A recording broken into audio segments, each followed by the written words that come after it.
సంక్రాంతి సందడి మొదలైంది. నగరవాసులు పల్లెలకు పయనమయ్యారు. దీంతో హైదరాబాద్ నుంచి విజయవాడ వెళ్లే ప్రధాన టోల్ గేట్లు వాహనాలతో కిటకిటలాడుతున్నాయి. చిల్లకల్లు, కేసరా టోల్ గేట్ల వద్ద వాహనాల రద్దీ పెరిగిపోతుంది. ఇక చిల్లకల్లు టోల్ గేట్ నుంచి నిన్న ఇవాళ కలిపి 36,000 వాహనాలు వెళ్లినట్టు అధికారులు చెప్తున్నారు. రేపు వాహనాల రద్దీ ఎక్కువగా ఉండే అవకాశం ఉంది.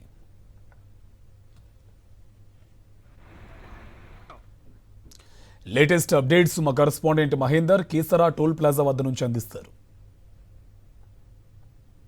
సంక్రాంతి సందడి మొదలైంది. సొంతూరులో కూడా నగరవాసులు పయనమవుతున్న నేపథ్యంలో ప్రధాన టోల్ గేట్లు కూడా ఇప్పుడే రద్దీని తలపిస్తున్న పరిస్థితి కనిపిస్తుంది. ఉదయం 11 గంటల వరకు కొంత మందకోటిగా రద్దీ ఉన్నా కానీ ప్రస్తుతం మాత్రం ఇప్పుడిప్పుడే రద్దీ పెరుగుతున్న పరిస్థితి కనిపిస్తుంది. అన్ని టోల్ ప్లాజాలు ఇప్పుడు హైదరాబాద్ నుంచి విజయవాడ వైపు వెళ్ళి అన్ని టోల్ ప్లాజాలు కూడా మొత్తం వెహికల్స్తో కొంత ఇప్పుడు రద్దీ పెరుగుతుంది. అయితే ఈసారి అంటే గత ఏడాదితో పోలిస్తే ఈసారి కొంత వరకు వాహనాల రద్దీ చాలా వరకు కొంత తగ్గిందని చెప్పుకోవాలి. ఎందుకంటే చాలా వరకు డైవర్షన్ చేశారు.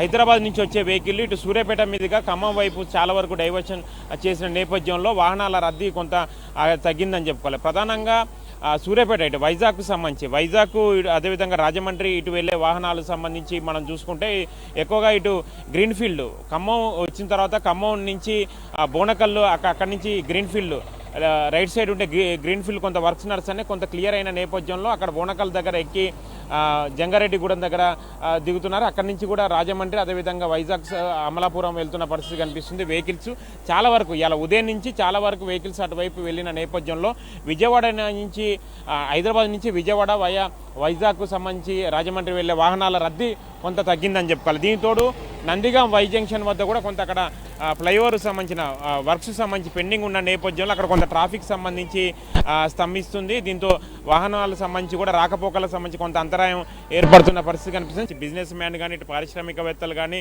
మామూలు సాధారణ మధ్యతరగతికి సంబంధించిన కుటుంబ వ్యక్తులు కానీ ఎక్కువగా కోడి పందాలకు సంబంధించి ఆడుతూ ఉంటారు. ఈసారి కూడా కోడి పందాల వైపుకే ఎక్కువగా ఇటు వాళ్ళు కూడా ఎక్కువ కోడి పందాలను కొంత వీక్షించడానికి ఎంజాయ్ చేయడానికి ఇటు అదేవిధంగా కోడి పందాలు ఆడడానికి కూడా ఉత్సాహంగా వెళ్తున్న పరిస్థితి కనిపిస్తుంది. అయితే మొత్తానికి మాత్రం కొంత ఫ్లోటింగ్ గత ఏడాదితో పోలిస్తే మాత్రం ఈసారి ఇటు వైజాగ్ అదేవిధంగా రాజమండ్రికి వచ్చే వెహికల్స్ రద్దీ మాత్రం హైదరాబాద్ నుంచి వచ్చేది విజయవాడ మీదుగా కొంత తగ్గిందని చెప్పుకోవాలి. దీనికి ప్రధాన కారణం గ్రీన్ఫీల్డ్ హైవే అక్కడ వర్క్స్ దాదాపుగా పూర్తి అవ్వడం, దానికి కొంత క్లియరెన్స్ ఉన్న నేపథ్యంలో ఖమ్మం నుంచి గ్రీన్ఫీల్డ్ హైవే నుంచి అటు రాజమండ్రి అదేవిధంగా ఇటు వైజాగ్ వెళ్తున్న నేపథ్యంలో కొంత ఫ్లోటింగ్ రేపు కూడా చాలా వరకు అటువైపే డైవర్షన్ సంబంధించి ఎక్కువగా ఉండే అవకాశం ఉంది.